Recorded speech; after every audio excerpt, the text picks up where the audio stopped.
Right, well, this year marks 40 years since Dundee United came within a whisker of making the European Cup final. Jim McLean's side, along with Sir Alex Ferguson's Aberdeen, had formed a new firm to challenge the biggest teams, not only domestically in Scotland, but on the continent as well. But where Aberdeen's adventures in Europe reaped the ultimate reward in the 1983 Cup Winners' Cup, the Tangerines were forced to wonder what might have been. I'm delighted to say joining us to look back on that period in United's history is a man who was at the centre of it all, a Tannadice legend with over 800 appearances for them, as well as appearing for over 50 times for Scotland, a Hall of Famer, Maurice Malpas. How are you, Maurice? I'm good, Andrew. Yourself? I'm very good. I'm very, very good.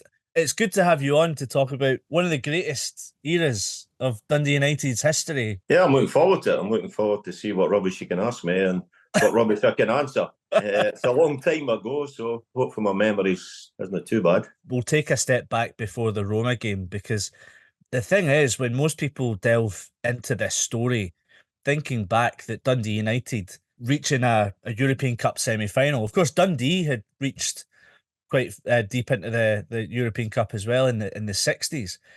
It's an amazing feat. It's just such a shame it doesn't really get the opportunity to happen as much anymore.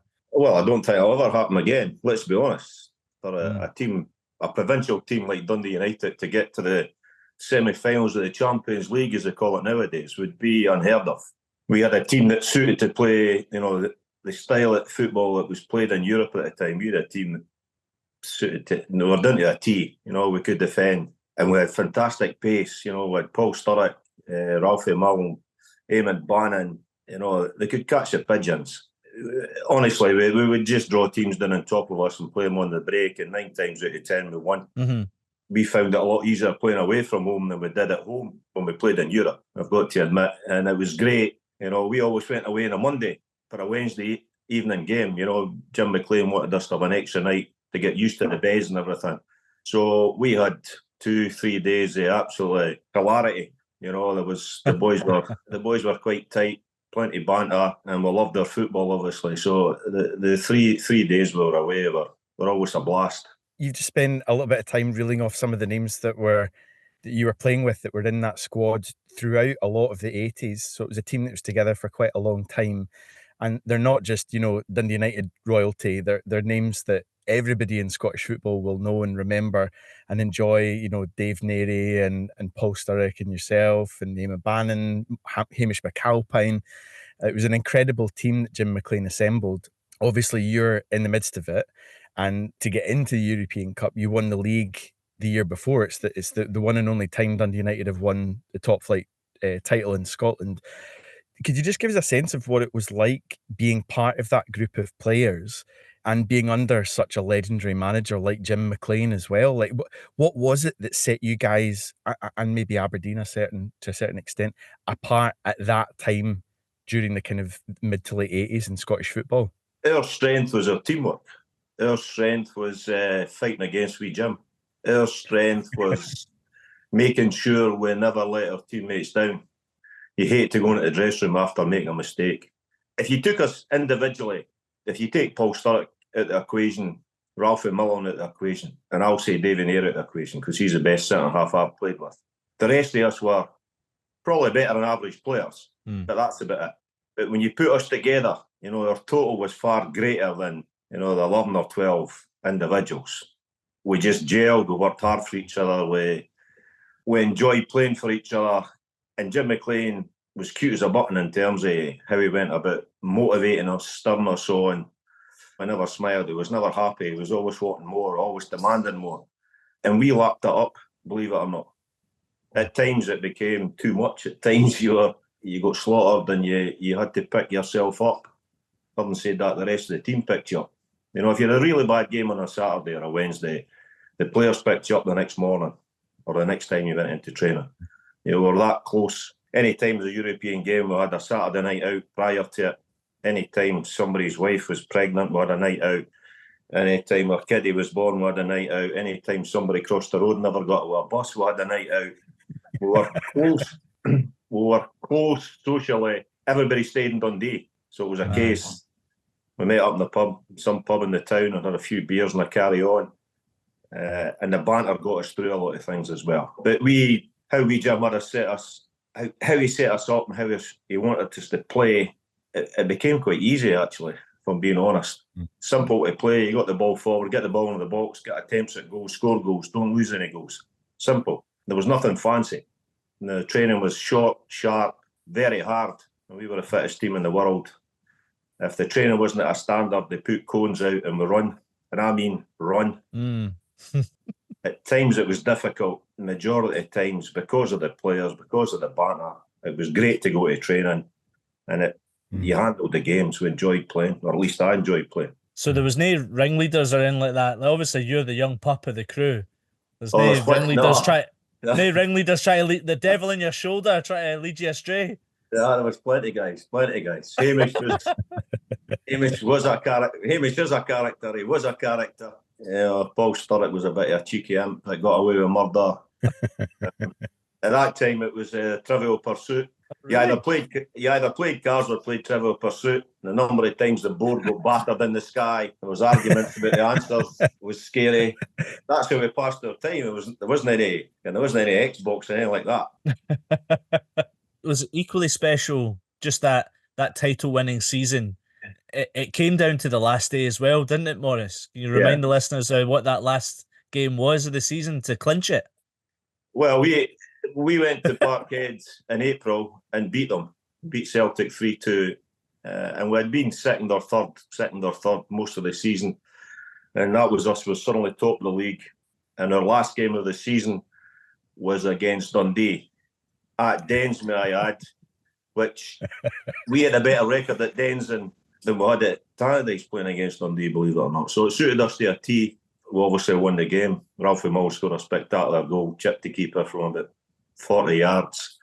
We won that game 2-1 to win the league. And, I was a kid. That was my first full season in the team. I'm thinking, this is it. This is what's going to happen every year. Once you've won it once, it's easy to win it again and again and again. Well, I grew up quite quickly and realised that was quite a load of tosh. But it was fantastic. I was a part-time player, trained 3 nights a week, turned up and played on a Saturday. I was sitting exams just as the season was getting near the end. So my mind wasn't on the football, thankfully, because if I'd been thinking too much of football, I'd had to go and change my pants a few times. My mind was mainly on my exams because I had to get past my exams. So that helped me tremendously at football. I mean, it was an amazing achievement to win the league, and obviously that gets you into the next season's European Cup competition. It was interesting you were noting of playing under Jim McLean that there were 2 major factors that might have been contributing towards your team being such a success. One is he made the game very simple. Tactically, you all knew what you were doing and you were drilled to do it. And he cultured this foster of high demands, but a brotherhood, a group of players playing together. And it's something that, looking around some of the other British teams that did well in Europe at the time, the managers seemed to have that approach. So, like, obviously Alex Ferguson at Aberdeen and maybe Brian Clough at Nottingham Forest as well, taking these maybe so-called provincial teams on these incredible European adventures. Just looking at that season, the 83-84 season, the run you have to get to the Roma games is amazing as well. You were kind of blowing away incredible teams. I think you beat the Maltese champions in the first round, and then Liège in the second round. So you're in the quarterfinals and you come up against Rapid Vienna, who I think at the time had the 1982 Golden Boot winner, has Krankel in their squad, but you win in away goals to go through. You were alluding to the fact that you guys felt you could beat anybody. What was the kind of feeling before any of those games when you were bringing them back to Tannadice? Well, I don't think anybody thought we'd advance too far in the competition, let's be honest. The first time you'd obviously play in the European Cup, as it was called then, we quite fancied ourselves. Obviously, the first game in Malta, we were expected to win that one. So that one was done and dusted. And then you started playing against teams you recognised. But everybody hated coming to Tannadice. Tannadice at that time, I don't know how much it was told, 18,000, 20,000 or something. But they were on the pitch, virtually on the pitch. You went to the bigger stadiums abroad, and had a running track. You could barely see the crowd, never mind hear them. And I've spoken to tons of seasoned pros that came, and they've all said the same thing. It was really intimidating to play at Tannadice, which we found strange. But they were used to playing in the bigger stadiums, the wide open stadiums, and they found that difficult. So we used that to our advantage. The European crowd were absolutely mental. They shouted you, cheered you.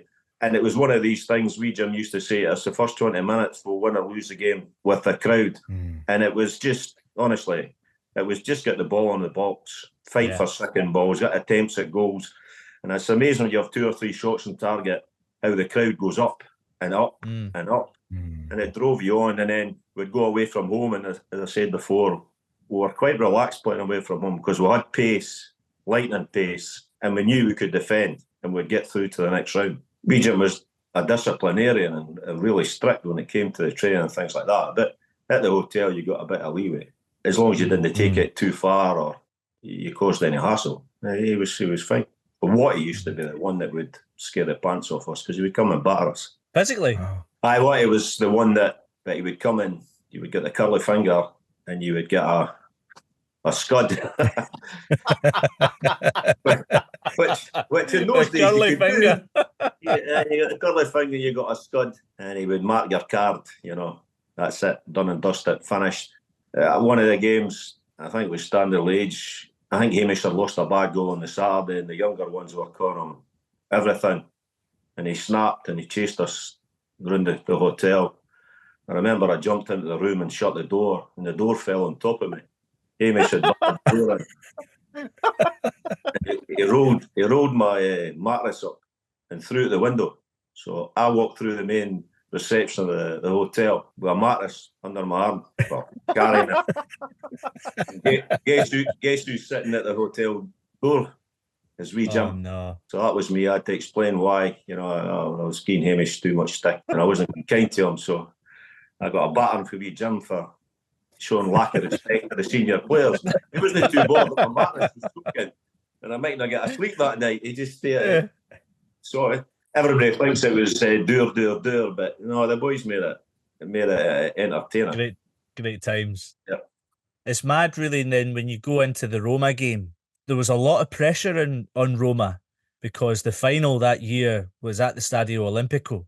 Yeah. So you're going to face the Romans. For me, the game was virtually yesterday. When you start talking about the different matches leading up to the Roma game, you can remember certain bits, but as soon as you start talking about the Roma game, you can remember all the 3 or 4 days that was involved in the second game. The first game, I think everybody was shocked that we actually won.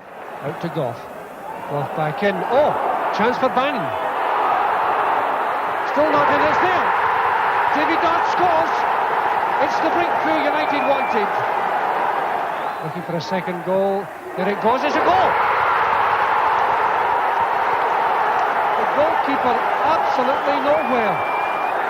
Derek Stark, what a thumper. There goes the full-time whistle. A superb performance by United. Winners by 2-0. You're going to face the Romans. Jim McLean wasn't a fan of that. He really wanted to play Liverpool or someone else, didn't he? Was there much? What was the sort of preparation did he have for that to try and tell you? Was it just the same as any other game? Because he did end up coming out after that game. You were 2-0 winners, and he said you were on steroids, which the Italian press didn't really get that joke. But no, you got to remember Jim was really superstitious. So he probably wore the same knickers to every game. That's how superstitious he was. So whatever we'd done in the first round, we'd done the next game and the next round. There was nothing changed. They prepared the same way. At that time, there was very little. There was nothing on the TV. You couldn't watch any of the games. Walter Smith went away and watched Roma and came back with a report probably saying that they were a good team, some really good players. You have to be at your best. That type of thing.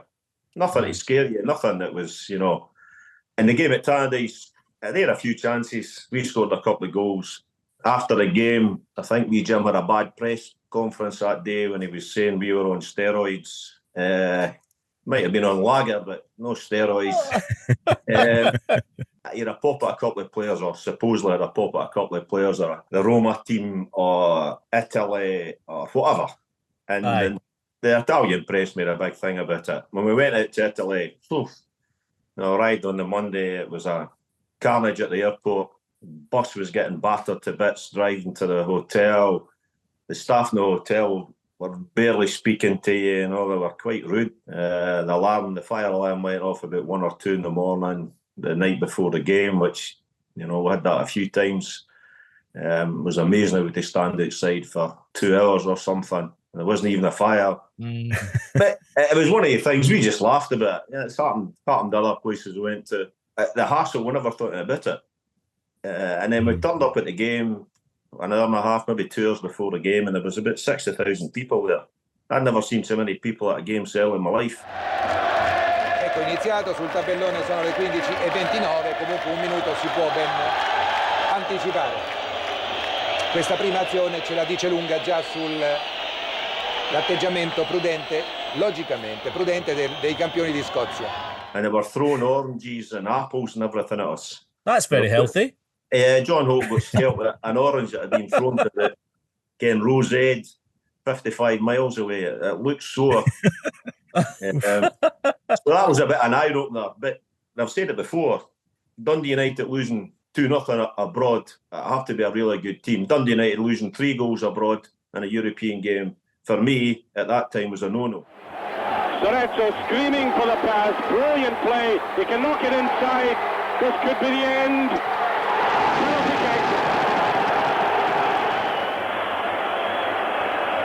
Di Bartolome. 3-0. 12 minutes of the second half gone. Obviously, we did lose 3 goals. We never played particularly well. They maybe got a run of the ball, whatever, but we got beat. It was an eye-opener for me in terms of, I never thought we'd lose games like that. Was it like a level? Was it a different level? They're a good team. They weren't Muppets. They're a really good team. For a bunch of, as I said before, average guys, to do what we'd done was phenomenal.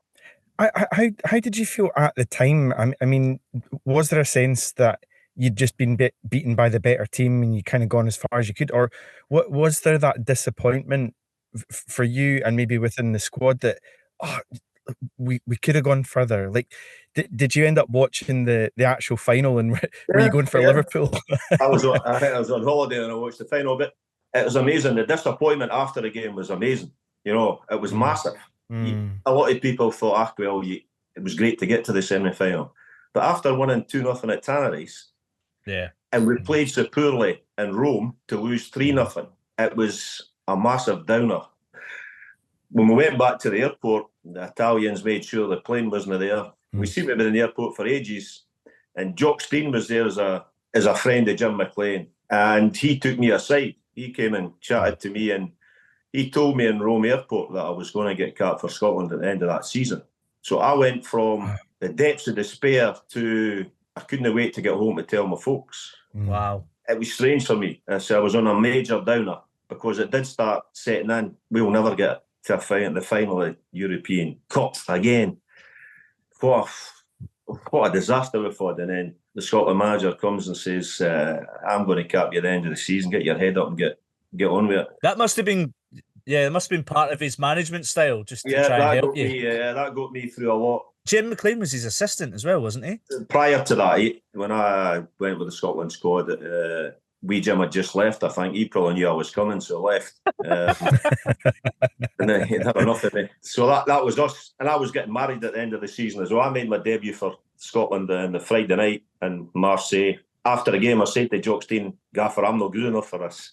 And I remember he whacked me and he says, you'll never play against a better team, son. That team will win the European Championships. Well, France did win the European Championship that year, and thinking back, I probably didn't play against a better team. But I played on the Friday night. I had my stag do coming back on the flight to Glasgow, and I got married on the Saturday morning, or Saturday at lunchtime. Wow. So it was a bit of a whirlwind weekend, that one. Scotland cap, and then you got married and everything. So I can only think about how the missus was. What the thoughts were going around her head, like that flight better be on time. I think she was concerned that I might get lost. The Scotland boys were good. We had 1 or 2 drinks, or more than 1 or 2 drinks on the plane. And then my dad came and picked me up at the airport, thankfully, so I couldn't get lost any place in Glasgow. Decent. That's amazing. You just had such a run of, like the highs and lows of football and the highs and lows of your own personal life as well. It's just looking at that Roma game, because obviously a couple of years after that, after the game, it kind of comes to light. There's rumours about the referee being bribed, and Roma were banned for a season from European competition in the end as well, which was kind of just reduced to a fine in the end. And all these years later, I think you had the son of the president, Dino Viola, admitting basically that his father had tried to get the referee on their side. I mean, did you know any of this at the time? When did you and the other players find out? And did that change anything of how you felt about the game and the way you went out? We never knew anything at all. I've got to admit, during the game, I never thought the referee had a particularly bad game. If people are saying it was obvious that he was biased towards Roma, I never felt that. I never felt there was any major dodgy decisions that he gave to them. Never felt that. Once the press guys told us, whatever months later it was, well, that's happened. Nothing we can do. And Paul Sturrock, he got in touch with UEFA to see if we could get Roma's runner-up medals, because they had blagged their way into the final against Liverpool, but I'm not too sure any of the players would accept a medal that way. No. It's unfortunate, it's disappointing, but let's be honest, if it happened to Dundee United, it's probably happened to 1 or 2 other teams as well. If it did happen. I mean, you were at the club for your whole career, and McLean was there for 22 odd years. Like, you oversaw the most incredible period in Dundee United's history, and obviously we're just talking about the 84 run in the European Cup. Of course, you would make it to another European final just a couple of years later, losing to Gothenburg in the 1987 UEFA Cup final. It's probably an easier question to ask with hindsight now, but were you aware that you were in this period of it's maybe not always going to be like this? Like, were you in a sense of this is something quite special here? And do you kind of look back with, I mean, you won 1 league title, you've made it to a European Cup semi-final, a UEFA Cup final, won Scottish Cup and League Cup and everything. You still achieved an awful lot, but was there ever a sense that you could have achieved a wee bit more and kind of, written your names into not just Scottish football history, but, European football history? Yeah, and I say when you were younger, you think it'll happen. If it doesn't happen this season, it'll happen next season. We went to Dens, and you speak to the guys, the older players, and they were nervous as hell. Some of them hadn't slept the night before because it was such an important game. As a kid, we didn't win this year, we'll win next year. That type of attitude you've got. You always see the brighter side of everything. And then, well, I don't know. I played far too many cup finals and lost them. I was getting to this stage, am I ever going to win a cup final? And you think, it's past me. And then suddenly you win it. And there's a time when you start saying, I've got to really start enjoying this. You go with the flow to start with. You go with the flow with the team to start with as a younger player, because you honestly think it's going to happen. If it doesn't happen this year, it'll happen next year. We're too good. We nearly got there. We'll get there next year. And then there comes a point when you go, oh, wait a minute here. Have you said these sorts of things, like as little kind of nuggets of gold, like experience to like younger players? It's difficult because younger players have not got a clue where you're coming from. And you don't have a clue how younger players mentally are nowadays. Because there's so much distraction now than before. For me, being a 19, 20-year-old player, you had to handle whatever happened. You had to handle the verbal abuse, the physical abuse, everything. And that doesn't happen now. Society's changed. You can't go shouting at people, things like that. Social media, we would never have survived with social media. But the number of times that we were accused of being someplace and just said, I wasn't there. Whereas nowadays, social media's got you photographed and the times on it and everything. Players nowadays are more interested in the data of a game. They're more interested in what the sports scientist thinks of their performance.